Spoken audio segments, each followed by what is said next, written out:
El salón estaba lleno de luces, risas y copas alzadas, pero yo solo escuchaba el eco hueco de mis propios pensamientos. Frente a mí, mi hija lucía como una reina.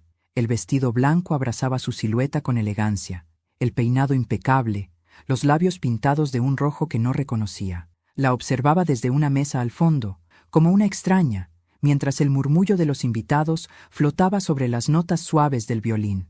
Nadie diría que era mi hija. Nadie, al verla tan distante, imaginaría que alguna vez fue esa niña que corría por mi cocina, riendo, con harina en la cara, pidiéndome que le contara historias mientras amasábamos pan juntas. Cuando el maestro de ceremonias anunció el brindis, el salón se iluminó más. Todos aplaudieron. Ella tomó el micrófono con una sonrisa altiva, esa que aprendió de su padre. Su voz sonó firme, llena de orgullo.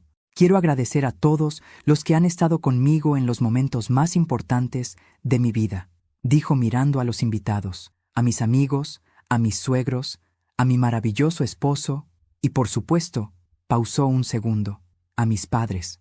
Por un instante sentí que mi corazón se aflojaba, que tal vez, por fin, reconocería algo de amor, pero lo que siguió me atravesó el alma. A mi padre, continuó, por enseñarme a ser fuerte, y a mi madre, volteó hacia mí con una sonrisa fría, por enseñarme que con esfuerzo, incluso una cocinera de clase baja puede criar a una hija que llegue lejos. Las risas se alzaron, primero tímidas, luego descaradas. Mi esposo fue el primero en carcajearse, golpeando la mesa con la copa en alto. «Eso es, mi amor», gritó divertido. «Así se habla». Yo sentí cómo todo el aire del salón se escapaba por una grieta invisible. Cada mirada, cada susurro, cada burla me caía encima como una piedra, y sin embargo no dije nada. No lloré, no grité, solo la miré. A ella, mi hija, a esa mujer que había olvidado quién la sostuvo cuando nadie más lo hacía. Me limité a sonreír. Una sonrisa breve, seca, tan contenida que ni siquiera mis lágrimas se atrevieron a salir. Pero por dentro, algo en mí se rompió, o quizás se encendió. Respiré hondo, tomé un sorbo de agua y apoyé las manos sobre la mesa. No sentí rabia, sino una claridad extraña, como si, después de años de ceguera, por fin pudiera ver el mapa completo de mi vida. Ella me había humillado frente a todos, y su padre lo había celebrado, pero ese mismo momento, esa escena que creyeron su triunfo, sería el principio de su caída. Pero antes de continuar, quiero hacerte una invitación muy especial. ¿Ya te suscribiste al canal? ¿Y dejaste tu me gusta al video? Esto me ayuda a ver que me apoyas y que disfrutas de mis historias. Y también me encantaría saber desde qué ciudad nos estás viendo. Ahora sí, continuemos. La música volvió a sonar, el brindis siguió y la boda retomó su ritmo. Pero mi mente ya no estaba allí. Observaba los gestos de todos. Los invitados que fingían no haber oído, la suegra de mi hija que sonreía con satisfacción, mi esposo que bebía con la seguridad de quien cree que nada lo tocará. Lo miré fijamente, y por primera vez en muchos años no sentí amor ni rencor, sentí poder. Recordé cada noche que pasé en esa casa cocinando, cosiendo, limpiando mientras ellos dormían. Cada vez que mi marido me llamó simple, ignorante, inútil. Cada vez que mi hija repitió sus palabras como un eco maldito. Recordé también a la muchacha que fui, la que soñaba con ser chef, con tener su propio restaurante, pero que renunció a todo por amor. Y me di cuenta de algo que dolía y liberaba a la vez. Había entregado mi vida entera por dos personas que jamás me vieron. Mientras los demás bailaban, me levanté despacio. Caminé hacia la mesa de los novios. Nadie me notó al principio. Me acerqué con paso sereno, mirando a mi hija a los ojos. Ella seguía riendo, ajena al temblor que se gestaba en mí. Cuando estuve frente a ella, su sonrisa se congeló. «Mamá», murmuró con una risa nerviosa. «¿Qué haces aquí?» «Solo vine a felicitarte, hija». Tomé su mano, suave, tibia, la misma mano que tantas veces limpié cuando era niña, y luego giré hacia su esposo. Lo miré largo, en silencio. Él, incómodo, intentó soltar una broma. «¿La suegra viene a dar su bendición o a robarse el protagonismo?», dijo con burla. Sonreí.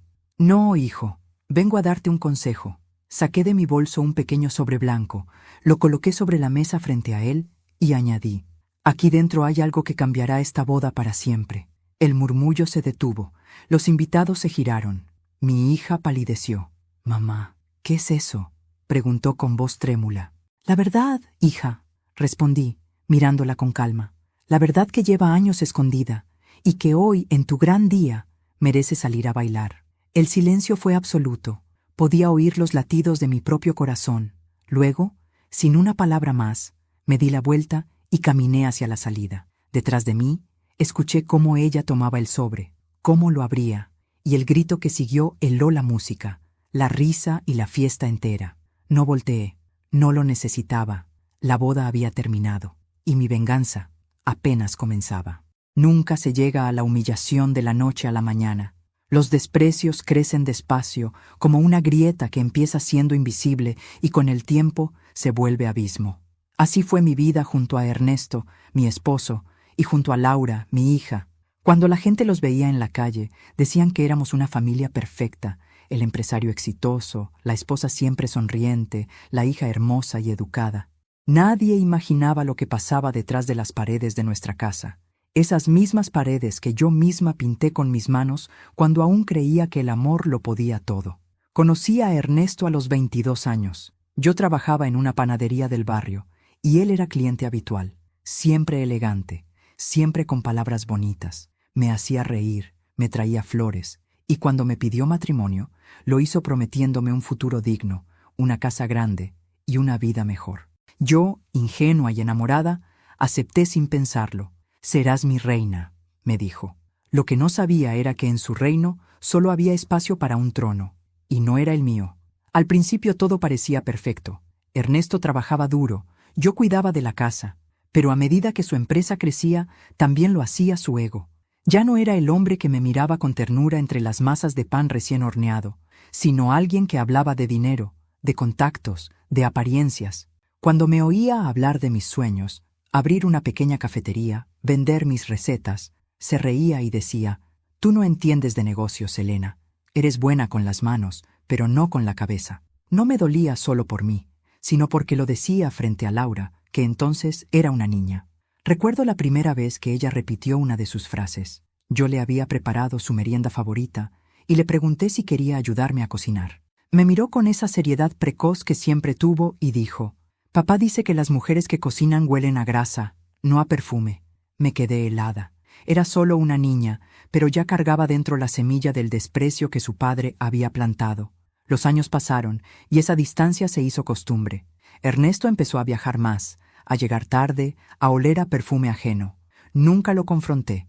Me convencí de que una esposa decente debía soportar, callar, mantener la familia unida.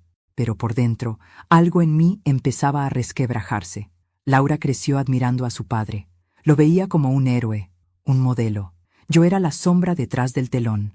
Cuando ella empezó la universidad, ya casi no hablábamos. Se avergonzaba de mi acento sencillo, de mis manos ásperas, de mi ropa modesta. «Mamá, no vengas al campus con tu delantal», me dijo una vez. «Mis amigas son diferentes». Esa frase me acompañó por años, como un cuchillo que no deja de girar. El día en que cumplió 18 años, me pidió que no cocinara para su fiesta. Quería catering, mesas elegantes, música moderna. Acepté, aunque me dolió. Pero cuando vi que en los agradecimientos del discurso mencionó solo a su padre, su gran ejemplo, comprendí que me había perdido para siempre. Esa noche, mientras recogía los platos y las servilletas sucias, Ernesto me abrazó por detrás, no con amor, sino con condescendencia. «No te lo tomes tan a pecho, Elena», me dijo. «Tú nunca fuiste como nosotros, pero hiciste tu parte, la criaste». Y entonces supe que para él yo era solo eso, una herramienta, una pieza funcional en el tablero de su vida. Con el paso de los años aprendí a guardar silencio. Pero no era el silencio de la sumisión, sino el de quien espera. Empecé a observar, a escuchar, a tomar nota. Cuando Laura se comprometió con Daniel, el joven empresario de sonrisa fácil y mirada calculadora, algo en mi interior se tensó. No por celos ni por desconfianza, sino porque reconocí en él el mismo brillo falso que alguna vez vi en Ernesto. Durante los preparativos de la boda, me pedía que no opinara.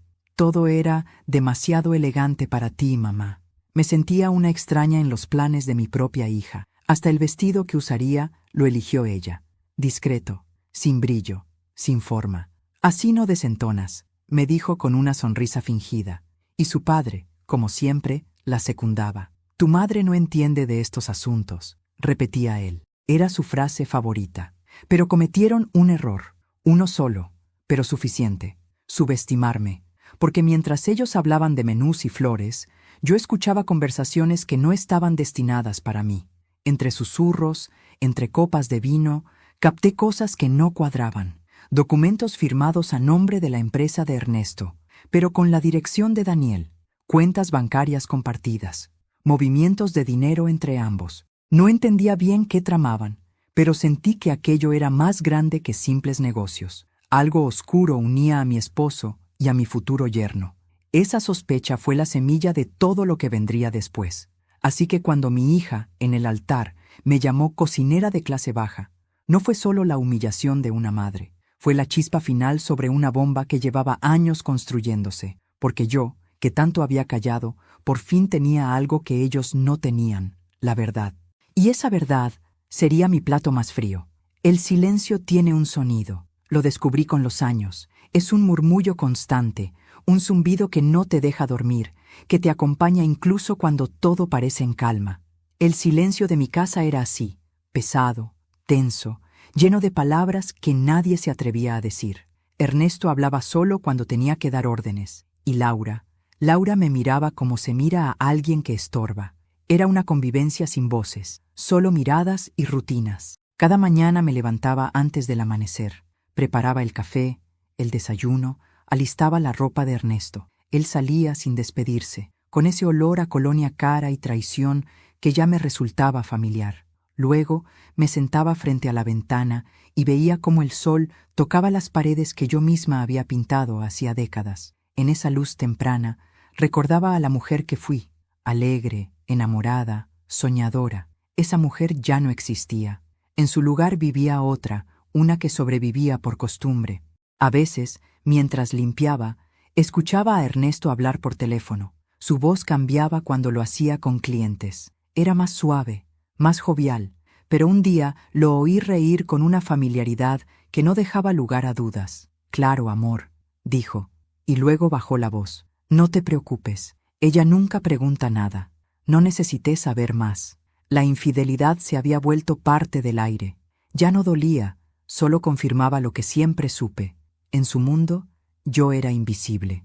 Cuando Laura terminó la universidad, se mudó al departamento que su padre le compró. Me visitaba de vez en cuando, siempre apurada, siempre con algún comentario que dolía más por su naturalidad que por su intención. «Mamá, deberías arreglarte más. Ya pareces una abuela. Mamá, ¿no te da vergüenza seguir cocinando para eventos pequeños? Eso no es digno». Mamá, una palabra que solía sonar dulce, convertida en un reproche permanente. Pero yo callaba, no porque me sintiera débil, sino porque había aprendido que el silencio podía ser un arma. El silencio guarda. Y yo empecé a guardar. Guardé copias de papeles, facturas, extractos bancarios que encontraba al limpiar el despacho de Ernesto. Guardé nombres que escuchaba en llamadas, fechas, cifras. No entendía del todo lo que significaban, pero intuía que un día podrían ser útiles. Ese hábito de observar y registrar se volvió mi refugio.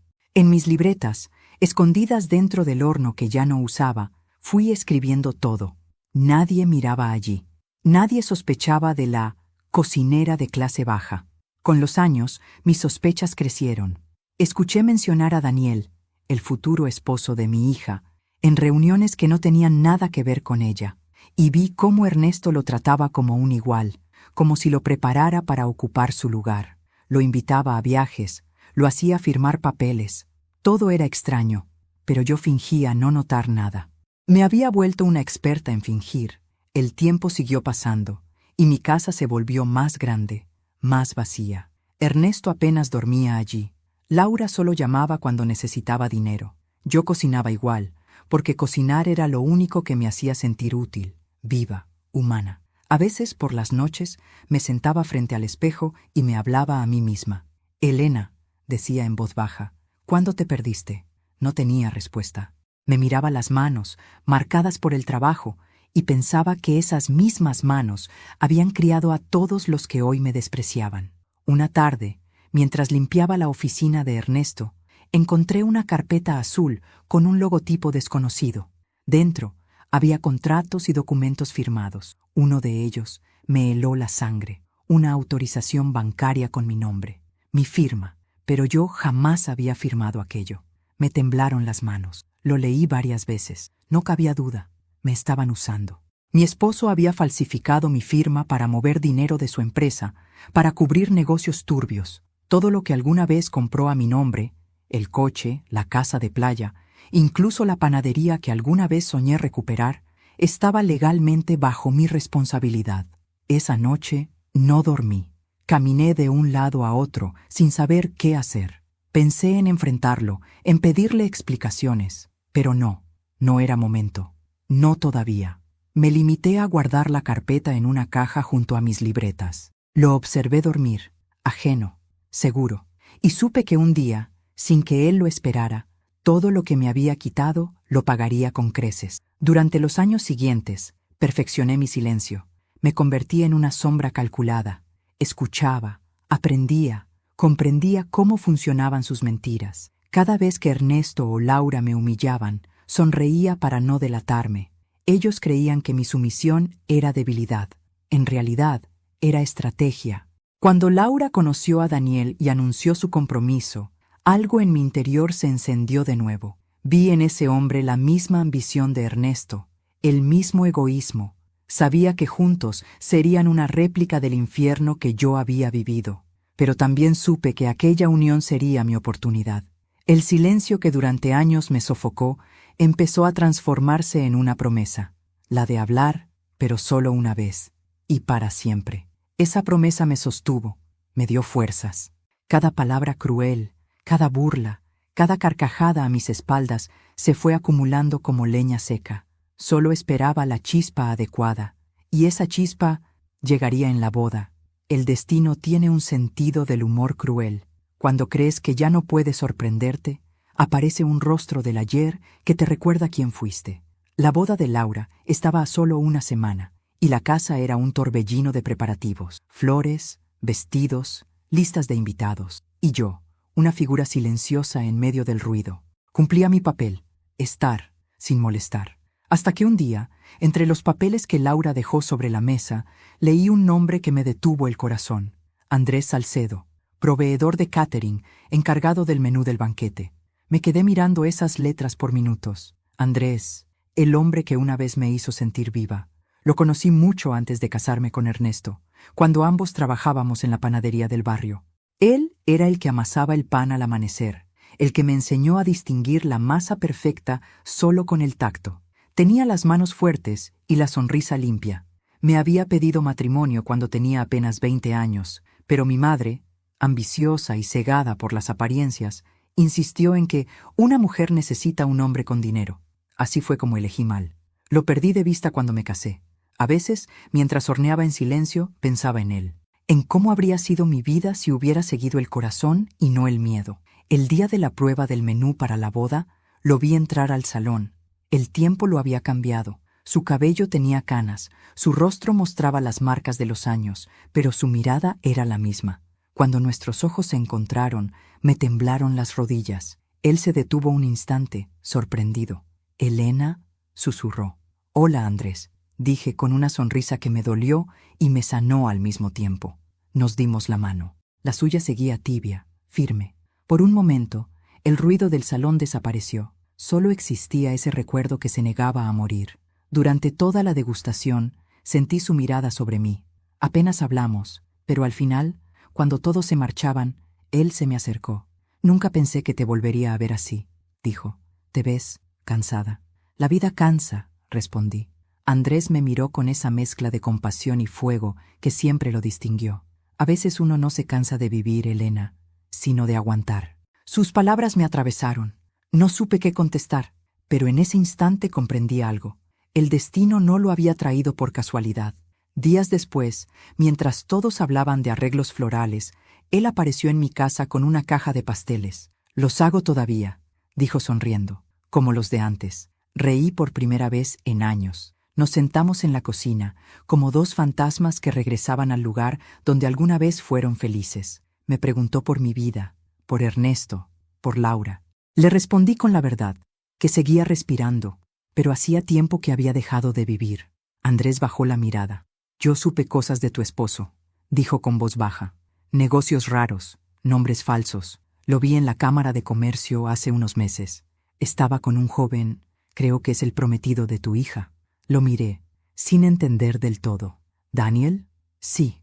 Tenía documentos, contratos, cuentas conjuntas. No me metí, pero no me gustó lo que vi. Mi corazón empezó a latir con fuerza. Andrés me habló de empresas fantasma, de movimientos de dinero entre cuentas extranjeras. Eran solo fragmentos, pero suficientes para confirmar lo que ya intuía. Ernesto y Daniel estaban conectados por algo más que la boda. Cuando Andrés se fue, me quedé mirando la caja vacía de pasteles. El dulce sabor en mi boca contrastaba con el amargo presentimiento que crecía dentro de mí. Esa noche no dormí. Busqué mis libretas, las carpetas, las copias de documentos que había guardado. Todo coincidía.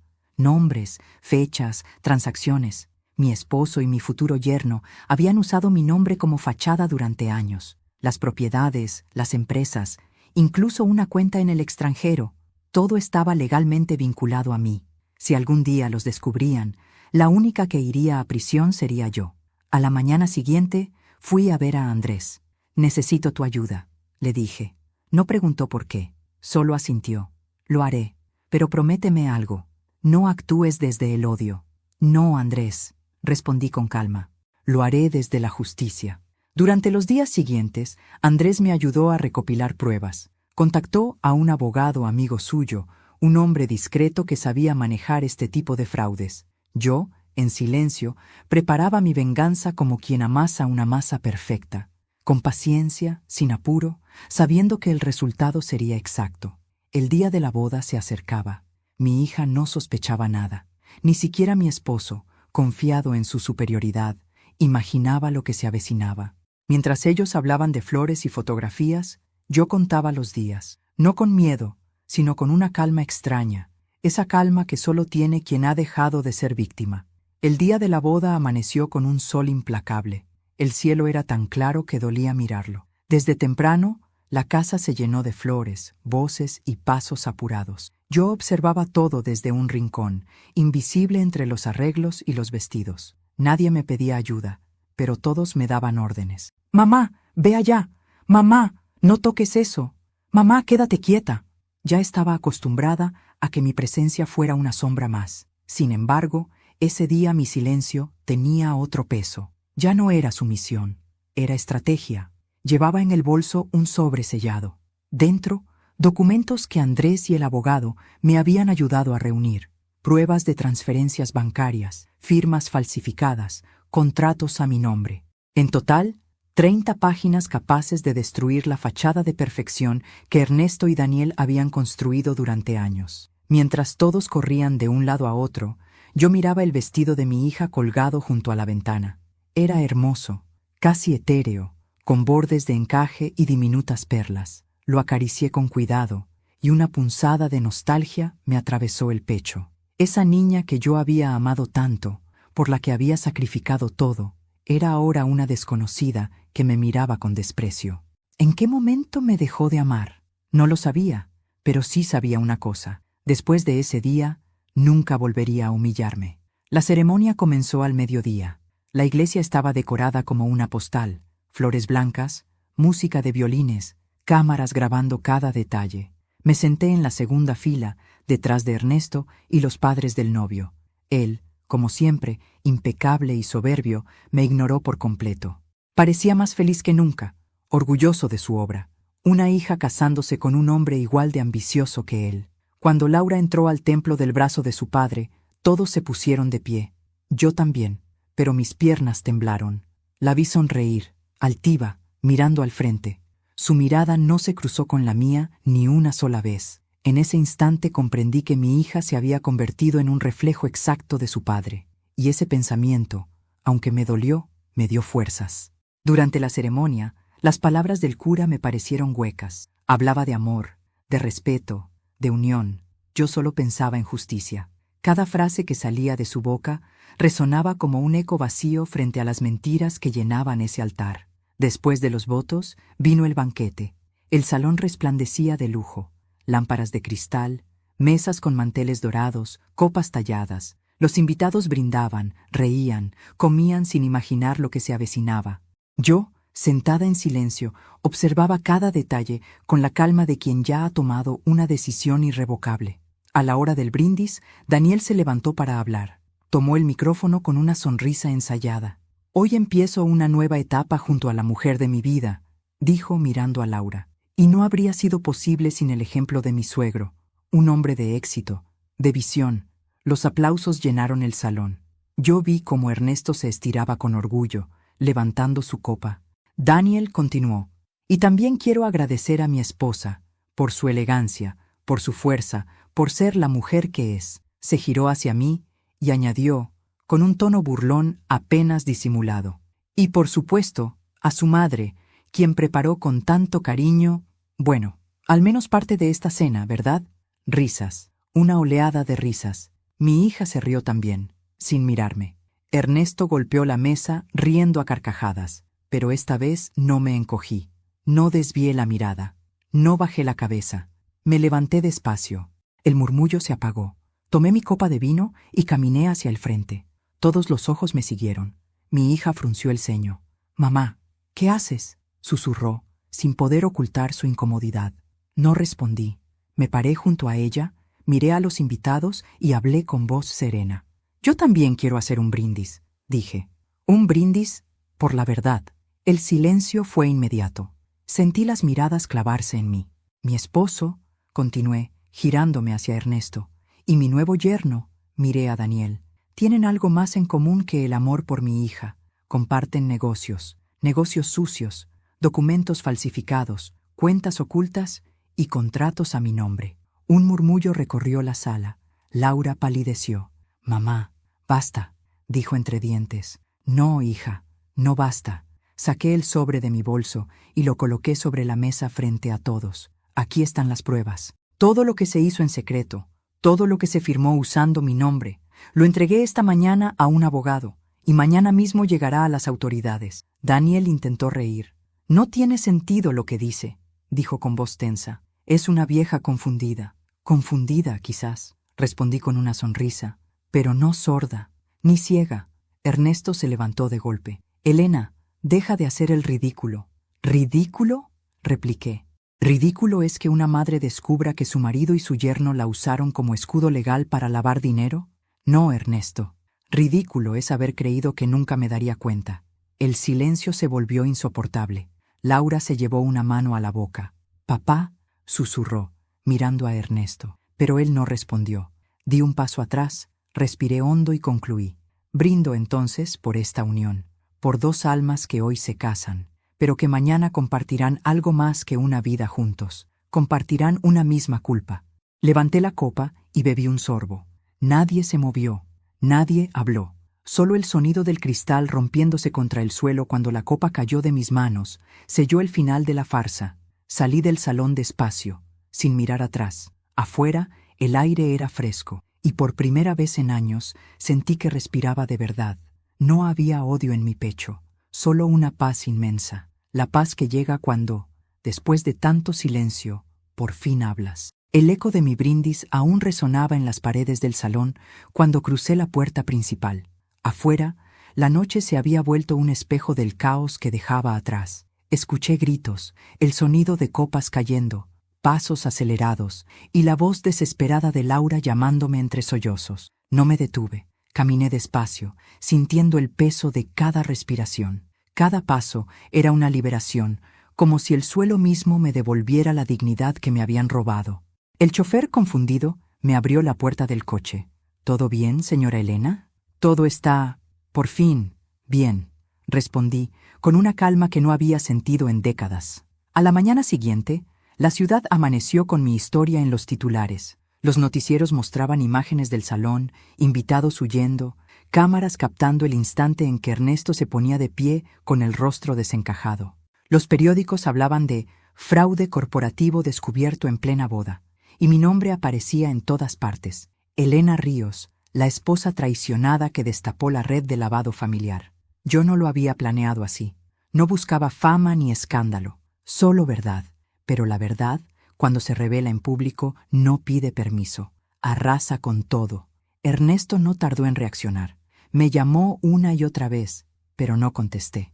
Cuando por fin se atrevió a ir a la casa, lo esperé sentada en el comedor, con las manos cruzadas sobre la mesa. Entró furioso, los ojos rojos, la voz temblando. «¿Qué demonios hiciste, Elena?», escupió golpeando la mesa. «Lo que tú nunca tuviste el valor de hacer», respondí con serenidad. «Decir la verdad». Me lanzó una mirada de desprecio. «Nos arruinaste a todos, ¿entiendes? A ti, a mí, a tu hija, a tu propia hija».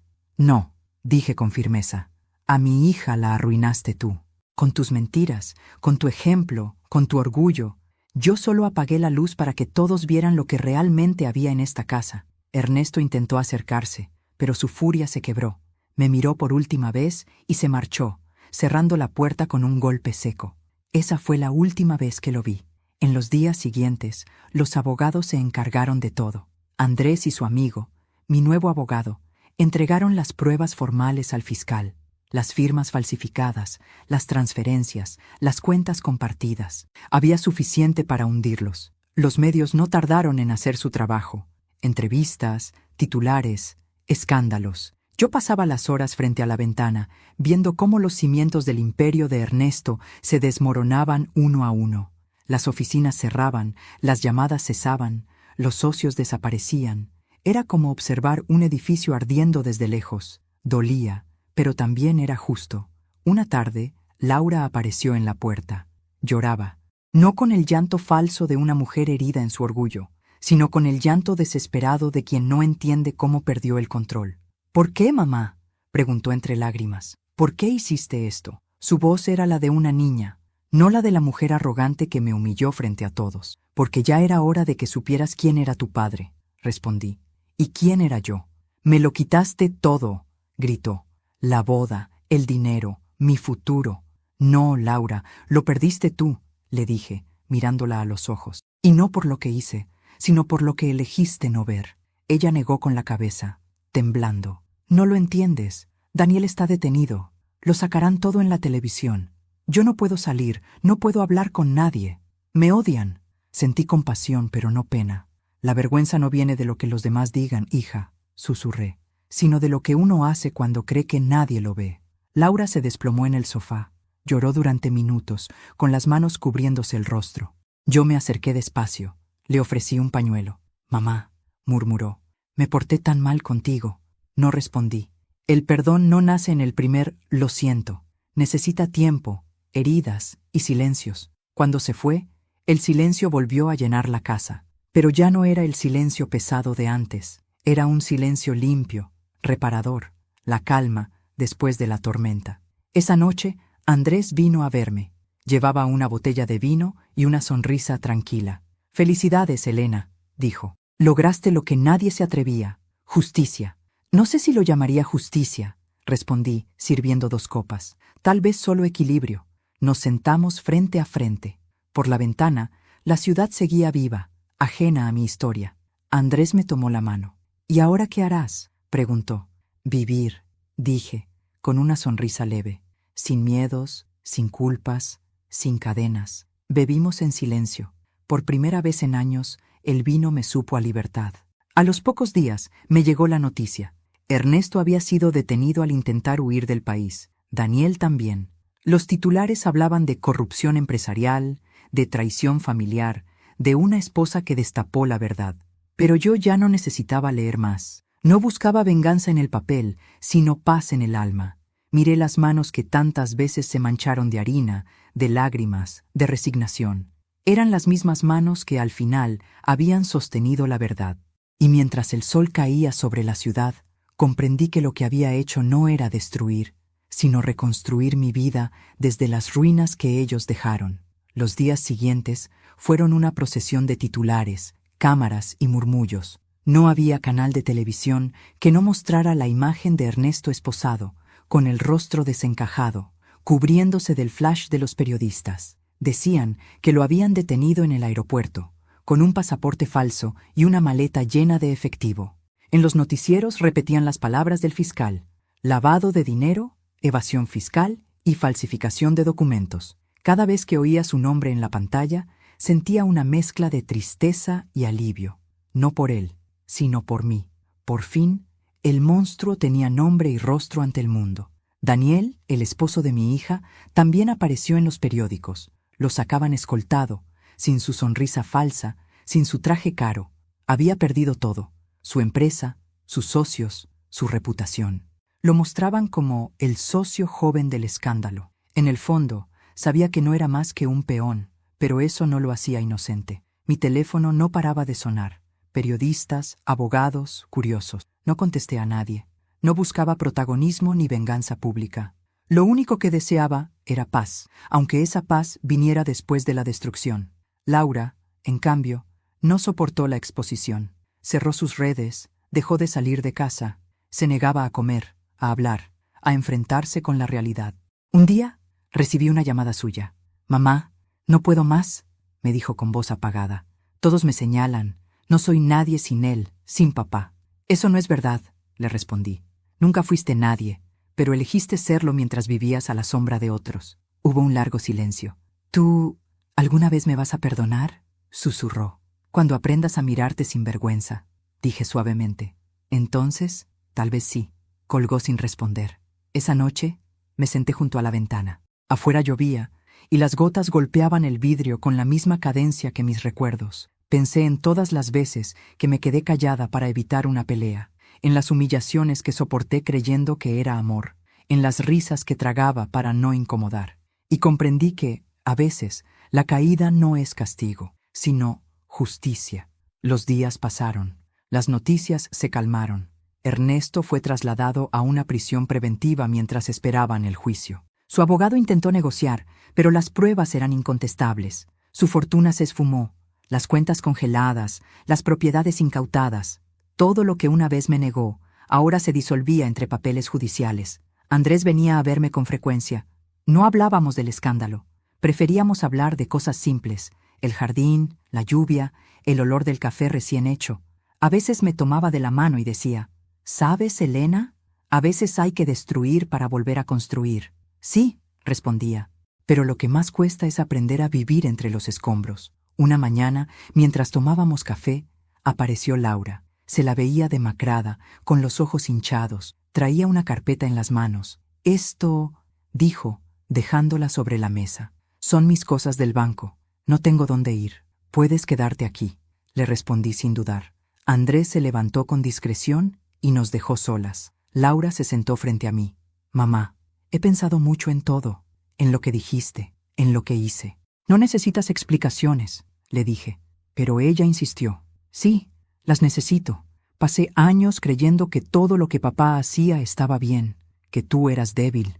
Me burlé de ti, te traté como si no valieras nada, y cuando me di cuenta de que me convertí en él, ya era tarde». Sus palabras me rompieron más que su desprecio, porque en su voz, por primera vez, no había soberbia, había dolor. «Nunca quise perderte», continuó, «pero me enseñaron a avergonzarme de ti, y lo hice 1000 veces». Lloró. Lloró como no la había visto llorar desde que era niña. La abracé sin decir una palabra, no porque el perdón estuviera completo, sino porque entendí que a veces el arrepentimiento sincero es el primer paso.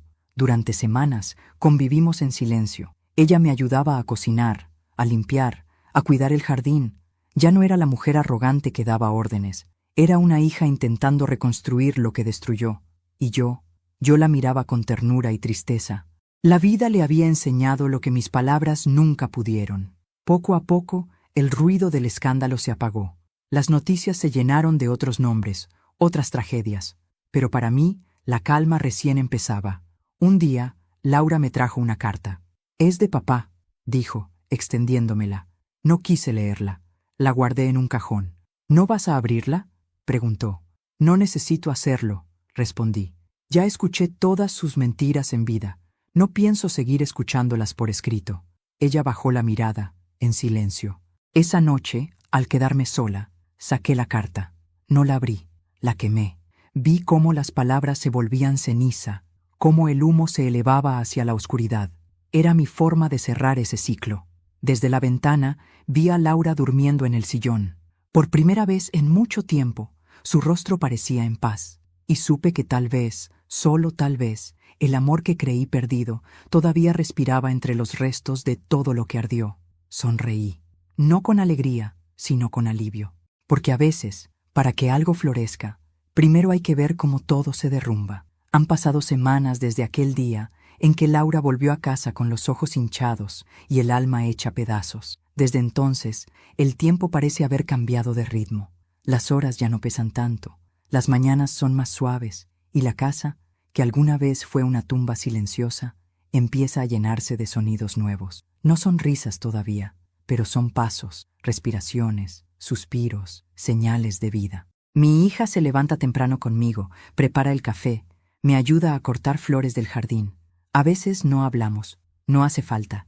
Hay silencios que pesan y otros que curan, y el nuestro pertenece a los segundos. Veo cómo evita mirarme por demasiado tiempo, cómo busca hacer las cosas bien, como si quisiera reparar con acciones lo que no puede decir con palabras. Yo la observo y entiendo.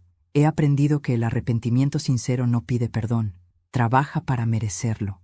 Un día, mientras lavábamos los platos, me dijo con voz temblorosa: «Mamá, soñé con papá. Estaba solo, en una celda. Gritaba tu nombre. Dejé el trapo sobre el fregadero y la miré. Tal vez, por primera vez, se siente como me sentí yo durante años», dije, prisionero de sí mismo. No hubo reproches, solo verdad. Esa tarde sonó el teléfono. Era el abogado de Ernesto. Me dijo que él quería verme, que había estado escribiéndome cartas desde la cárcel, cartas que nunca respondí, pero ahora pedía hablar en persona. Dudé. Parte de mí quería negarse, pero otra parte necesitaba cerrar el círculo. Fui al penal 2 días después. El camino fue largo, silencioso. Afuera llovía, y el cielo tenía ese gris que parece presagio. Cuando llegué, un guardia me llevó hasta una pequeña sala con una mesa de metal y 2 sillas. Ernesto estaba allí, más delgado, envejecido, con el cabello casi blanco. Cuando me vio, bajó la cabeza. «Gracias por venir», dijo en voz baja. «No vine por ti», respondí. «Vine por mí». Nos quedamos en silencio unos segundos. Luego levantó la mirada. «No sé si sirve de algo, pero... Lo siento, Elena», reí con amargura. «¿Lo sientes ahora que lo perdiste todo? ¿O lo sientes porque ya no tienes a quién culpar?» Ernesto suspiró. «Tú siempre fuiste mejor que yo, por eso te odiaba». Sus palabras me sorprendieron, no por lo que dijo, sino porque eran ciertas. Durante años me despreció por lo que no entendía, mi fortaleza, y ahora lo reconocía, frente a mí, sin poder esconderse detrás de su dinero ni su arrogancia. «Nunca quise hacerte daño», añadió, «pero tampoco supe amarte. Eso es lo único sincero que te he oído decir», respondí, poniéndome de pie. Me detuve antes de salir y lo miré una última vez. «Ernesto, durante años pensé que necesitaba tu perdón para vivir. Hoy sé que era al revés. Eres tú quien necesita el mío para morir en paz». Él me miró con los ojos llenos de lágrimas. No dije más. Di media vuelta y salí. Afuera, la lluvia había cesado. Caminé sin paraguas, dejando que las gotas me tocaran el rostro. No eran frías, eran suaves, como si el cielo también quisiera limpiarse. Al llegar a casa, Laura me esperaba en la puerta. «¿Fuiste a verlo?», preguntó. Asentí. «¿Y qué te dijo?». «Nada que no supiera ya, pero ahora pesa menos». Esa noche cenamos juntas. No hubo grandes palabras, solo una paz silenciosa que se sentía como un abrazo. Cuando terminamos, Laura me miró con los ojos húmedos. «No sé cómo vivir con lo que hice, mamá». Le tomé la mano. «No tienes que vivir con culpa, tienes que vivir con propósito, que tu arrepentimiento no te encierre, que te haga diferente». Sus lágrimas cayeron sobre mi mano, y por primera vez en muchos años sentí que mi hija había vuelto. No la mujer fría y vanidosa que el mundo moldeó, sino la niña que una vez se escondía bajo mi delantal buscando refugio del trueno. Esa noche, antes de dormir, abrí las ventanas. El aire fresco entró, trayendo olor a tierra mojada. Me senté frente al espejo y observé mi reflejo. Las arrugas seguían allí, las canas también, pero ya no me dolían. Eran las marcas de alguien que sobrevivió. Y mientras la luna se asomaba entre las nubes, comprendí algo que me costó toda una vida. No hay venganza más perfecta que seguir viva, digna y en paz, después de que todos intentaron destruirte. Cerré los ojos y por primera vez en décadas dormí sin miedo. El amanecer entró despacio por la ventana, con esa luz tibia que apenas toca los muebles y pinta de oro los bordes de las cosas viejas. Había dormido profundamente, sin sobresaltos, y por primera vez en años desperté sin ese peso invisible en el pecho. No soñé con Ernesto, ni con Laura llorando, ni con el pasado. Soñé con un campo de trigo, con viento, con pan recién horneado. Era curioso. Durante tanto tiempo pensé que la paz era un lugar, y esa mañana entendí que la paz no está fuera, sino adentro, cuando por fin se callan todas las voces que uno carga. Preparé el café lentamente, como si cada movimiento fuera un ritual. El sonido del agua hirviendo, el aroma del grano recién molido, el primer sorbo caliente, todo tenía un sabor distinto. Tal vez no era el café lo que había cambiado, sino yo. Me quedé un rato frente a la ventana, observando cómo el sol ascendía sobre los árboles. En ese silencio sentí que el tiempo se había ablandado. Ya no era una sucesión de días iguales, sino un espacio donde podía respirar sin miedo. Laura bajó las escaleras unos minutos después. Estaba descalza, con el cabello revuelto y los ojos aún hinchados por el llanto, pero había algo nuevo en su mirada. No era soberbia ni culpa, era algo parecido a la ternura. «Buenos días, mamá», susurró. «Buenos días, hija», respondí, sin dejar de mirar la ventana. Se acercó despacio, se sirvió una taza y se sentó frente a mí. No hablamos durante un largo rato. No hacía falta. Entre las dos había tantas palabras no dichas, tantas heridas que por fin empezaban a cicatrizar, que cualquier frase habría sido torpe. Desde que regresó, la casa cambió. El aire ya no estaba cargado de reproches ni de ausencias. Era otro tipo de silencio, uno que curaba. Laura se quedaba conmigo casi todo el día. A veces me acompañaba a hacer compras al mercado, a veces cocinábamos juntas. Me pedía que le enseñara las recetas que más le gustaban cuando era niña, las que solía despreciar porque olían a pobreza.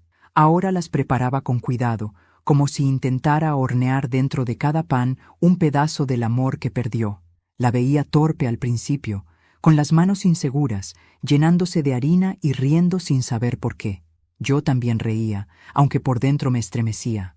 Cada vez que la observaba, recordaba a esa niña que se escondía detrás de mí cuando Ernesto alzaba la voz, la que me traía flores arrancadas del jardín y decía: «Te las doy a ti, porque eres más bonita que todas». No sabía cuándo la había perdido, ni en qué momento se transformó en la mujer que me humilló frente a todos, pero ahí estaba de nuevo, frente a mí, intentando recomponer el hilo roto del amor.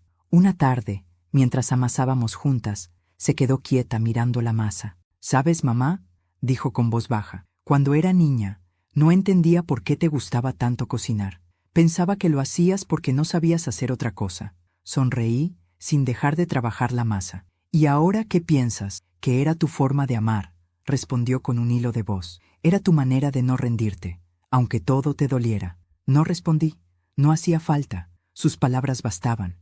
Aquella noche, después de cenar, saqué una carpeta del escritorio. Dentro estaban todos los documentos que había guardado durante años: contratos, extractos bancarios, títulos de propiedad, copias de correos. Los mismos papeles que un día me sirvieron como armas para destruir a Ernesto y a Daniel. Los extendí sobre la mesa, uno por uno. Los observé largo rato y me di cuenta de que ya no me inspiraban rabia ni orgullo, solo cansancio. Eran pruebas, sí, pero también recuerdos de una mujer que sobrevivió escondida entre papeles, una que cambió el miedo por estrategia y el dolor por venganza. Esa mujer ya no existía. Guardé todos los documentos en una caja y los llevé al sótano. Allí, junto a las fotos viejas y los libros de cocina, los dejé descansar. Era mi forma de enterrarlos sin necesidad de fuego. Al subir, me sentí ligera, como si cada peldaño me devolviera un poco de vida. En el escritorio, sobre la mesa vacía, coloqué una hoja nueva. Tomé mi pluma y comencé a escribir. No era un testamento legal, ese ya lo había hecho con el abogado, sino un testamento del alma. Una carta que no estaba destinada a los tribunales ni a los bancos, sino al corazón de mi hija, a mi hija Laura. escribí despacio. No te dejo dinero, porque ya aprendiste lo poco que vale cuando no hay paz. Te dejo algo mejor, la fortaleza que descubrí cuando ya no quedaba nadie para sostenerme. Te dejo mi dignidad, esa que perdí tantas veces y que al final me devolví sola. Te dejo mi nombre, que tal vez nunca te gustó, pero que es el único que se escribió con esfuerzo, no con herencias. Llévalo con orgullo, no como un recuerdo de vergüenza, sino como una promesa de que ningún apellido vale más que la verdad. Cuando terminé, me quedé mirando el papel mucho tiempo, lo doblé con cuidado y lo guardé en un sobre color crema. Luego lo escondí dentro de la caja de recetas, entre las páginas manchadas de harina. Sabía que algún día la encontraría, y cuando lo hiciera, entendería todo sin que yo tuviera que explicarlo. Los días siguieron tranquilos. Laura comenzó a hablarme de sus planes, de su deseo de empezar de nuevo. Una mañana, mientras tomábamos café, me miró con una mezcla de timidez y entusiasmo. «Mamá, estuve pensando», dijo, «¿y si abrimos una cafetería? Pequeña, solo para nosotras, con tus recetas». La miré sorprendida. «¿Nosotras?» «Sí, tú y yo. Ya no quiero correr detrás de nadie. Quiero trabajar contigo, aprender de ti, hacer algo que tenga sentido». Sonreí. Era la primera vez que usaba la palabra nosotras con sinceridad. «¿Y cómo se llamaría esa cafetería?», pregunté. Laura se quedó en silencio un instante, pensativa, hasta que respondió: «La masa del alma». El nombre me estremeció. Me pareció perfecto. Pasaron meses preparando el local. Era pequeño, con paredes claras y aroma a pan recién horneado. En la puerta, un cartel de madera tallado a mano llevaba el nombre que ella propuso: La masa del alma, pan, café y perdón. No podíamos imaginar mejor frase. El día de la inauguración, el barrio entero vino. Muchos me reconocían por las noticias, pero ya no me miraban con morbo, sino con respeto. Había pasado de ser la esposa traicionada a la mujer que se levantó. Laura atendía las mesas, yo horneaba, y Andrés, que se convirtió en mi socio silencioso y en algo más que un amigo, ayudaba con los proveedores. Cada tarde, al cerrar, los tres nos sentábamos en el pequeño porche a tomar café y ver caer el sol. Andrés hablaba poco, pero su presencia era como una brisa tranquila que mantenía todo en equilibrio. A veces, cuando nuestras miradas se cruzaban, yo sentía una paz que no necesitaba explicarse. No era amor en el sentido juvenil de la palabra, era una compañía madura, un entendimiento sin promesas ni cadenas. Un viernes, mientras revisaba las cuentas, Laura se me acercó con harina en la cara y una sonrisa cansada. «Mamá, mira», me mostró las ventas del día. «Estamos creciendo. La gente viene no solo por el pan, sino por la historia». «¿Qué historia?», pregunté riendo. «La tuya, la nuestra», dijo con orgullo. «Todos dicen que sienten algo distinto aquí, como si este lugar oliera a perdón». Sus palabras me conmovieron profundamente. Nunca imaginé que mi dolor pudiera transformarse en algo tan dulce, tan simple, tan humano. Esa noche, cuando ella se fue a dormir, me quedé sola en el local, con la luz tenue encendida y el aroma del pan flotando en el aire. Caminé entre las mesas vacías y pasé la mano por el mostrador de madera. Me detuve frente al horno y lo abrí solo para mirar las brasas. El calor me acarició el rostro y me descubrí sonriendo. Pensé en mi vida, en la joven que amó sin medida, en la esposa humillada, en la madre traicionada, en la mujer que se levantó entre las ruinas. Y comprendí que mi herencia no eran los bienes ni los nombres, sino lo que había dejado en las personas que me rodeaban. Había dejado en Laura la semilla de la dignidad, en Andrés la paz de saberse acompañado, y en mí misma la certeza de que el amor propio llega tarde, pero llega. Antes de cerrar la puerta, escribí en una pequeña pizarra junto a la entrada una frase que me nació del alma. Aquí se sirve pan caliente y segundas oportunidades. Apagué las luces y mientras caminaba hacia casa, el viento me trajo el olor del trigo y la lluvia. Levanté la cara al cielo y respiré hondo. Por fin entendí que todo lo que había perdido no era castigo, sino espacio. Espacio para llenarlo de algo nuevo, algo limpio. Y en ese instante supe que la verdadera herencia no es lo que se deja en los bolsillos, sino lo que se deja en el corazón de los que siguen vivos. El invierno llegó despacio, sin avisar, cubriendo las calles con una bruma que olía a leña y nostalgia. En la cafetería, El vapor del horno empañaba los cristales cada mañana, y la gente seguía llegando como si buscara refugio más que pan. Algunos venían por costumbre, otros por consuelo. Yo los observaba desde el mostrador, con mi delantal manchado de harina y las manos tibias, y pensaba en todo lo que había pasado. A veces no podía creer que seguía de pie. Laura trabajaba conmigo todos los días. Ya no era la mujer altiva y fría que un día me gritó frente a todos. Ahora tenía los ojos de antes, los de la niña que alguna vez me decía: «Mamá, te quiero hasta el cielo». Se levantaba temprano, revisaba el horno, organizaba los pedidos. Había en ella una serenidad nueva, como si al fin entendiera que el amor no se mide en regalos ni apariencias, sino en gestos pequeños que se repiten cada día. Una mañana, mientras abría la caja registradora, me miró y dijo con tono dulce: «Mamá, ¿alguna vez pensaste que llegaríamos hasta aquí?» «No», respondí sonriendo. «Nunca lo imaginé. Pero creo que era necesario que todo se rompiera para poder empezar de nuevo». Nos reímos juntas. Fue una risa limpia, sin sombra. Pasaron los meses y el negocio creció más de lo que esperaba. La Masa del Alma se convirtió en un punto de encuentro del barrio, un lugar donde la gente hablaba de sus penas, donde los ancianos se sentaban a leer el periódico, donde los niños se ensuciaban de azúcar y harina. Yo miraba todo aquello y me sentía agradecida. Había encontrado la forma más hermosa de cerrar mis heridas, alimentando el alma de otros. Un día, un joven periodista llegó con una grabadora y me pidió una entrevista. Quería conocer la historia detrás del local. Me habló de cómo el rumor sobre mi pasado se había convertido en inspiración para muchos. «Dicen que usted perdió todo y volvió a empezar», comentó. «No lo perdí todo», respondí limpiando el mostrador. «Perdí lo que me sobraba, lo que no era amor, lo que no era verdad, lo que no merecía conservar». El muchacho sonrió y me pidió una frase para cerrar su reportaje. Pensé un momento, mirando las manos que la vida me había dejado, arrugadas, pero firmes. «Escriba esto», dije. «A veces hay que quemarse el pan para aprender cuánto vale el fuego». Él se fue agradecido, y yo quedé sola, saboreando mis propias palabras. Aquella misma tarde, mientras la lluvia golpeaba los ventanales, entró un hombre al que no veía desde hacía años, el abogado de Ernesto. Llevaba el rostro serio, la mirada cansada. Me extendió un sobre blanco. «Vengo por encargo de su esposo», dijo con voz baja. «Falleció hace 3 semanas». Me quedé en silencio. No sentí dolor ni alivio, solo un vacío suave, como quien escucha una noticia lejana. Tomé el sobre con calma y lo guardé en el bolsillo del delantal. Esa noche, cuando la cafetería estuvo vacía, abrí el sobre. Dentro había una carta escrita a mano. «Elena, sé que no tengo derecho a pedirte nada, pero quiero que sepas que lo último que pensé antes de morir fuiste tú, no con culpa, sino con admiración. Siempre fuiste más fuerte que yo. Me quedé solo en un mundo que construí con soberbia. Tú supiste construir otro con amor. Perdóname si aún puedes. Ernesto». Leí la carta 2 veces, sin llorar. Luego la doblé con cuidado y la coloqué sobre el horno apagado. Miré las brasas frías y susurré: «Te perdono, pero no por ti, por mí». Me senté un rato en silencio, escuchando el sonido del reloj de pared.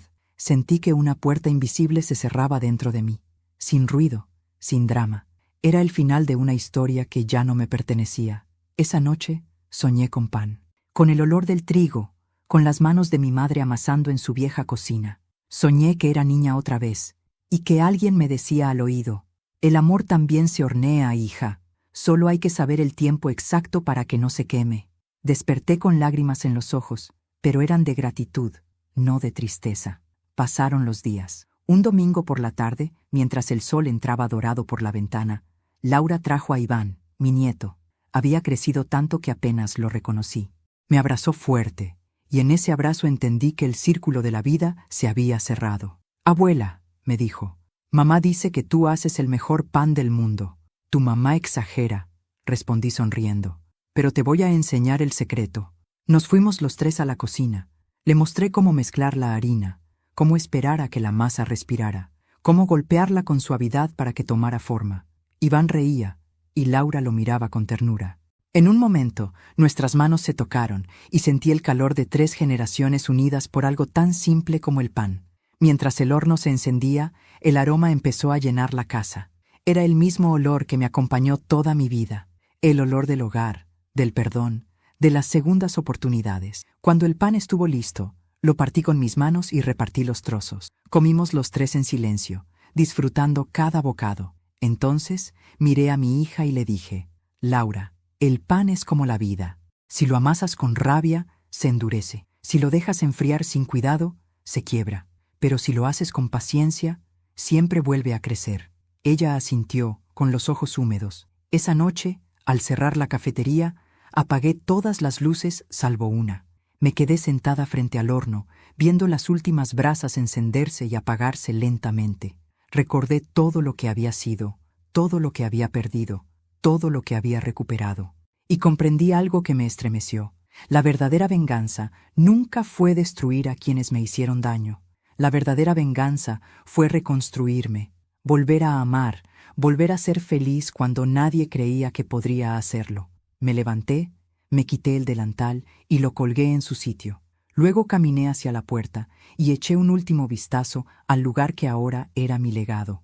En la pizarra todavía se leía la frase que escribí el día de la inauguración: Aquí se sirve pan caliente y segundas oportunidades. Sonreí, apagué la última luz y salí al frío de la noche. El aire olía a lluvia y trigo, a fin y comienzo, y mientras caminaba hacia casa, entendí que ese era mi último pan, no porque dejara de hornear, sino porque por fin estaba completa. El tiempo siguió su curso, lento y sereno, como la levadura que reposa sin prisa antes de despertar. Hoy, al mirar atrás, no siento rabia ni tristeza, siento gratitud.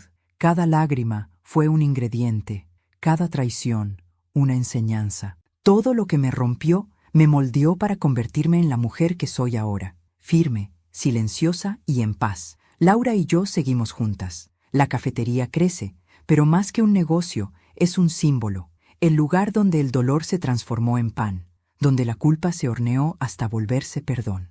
A veces llegan personas que me dicen que mis historias les recuerdan a su propia vida, y yo les sonrío, porque sé que todos llevamos dentro una herida que busca calor, una masa que todavía quiere crecer.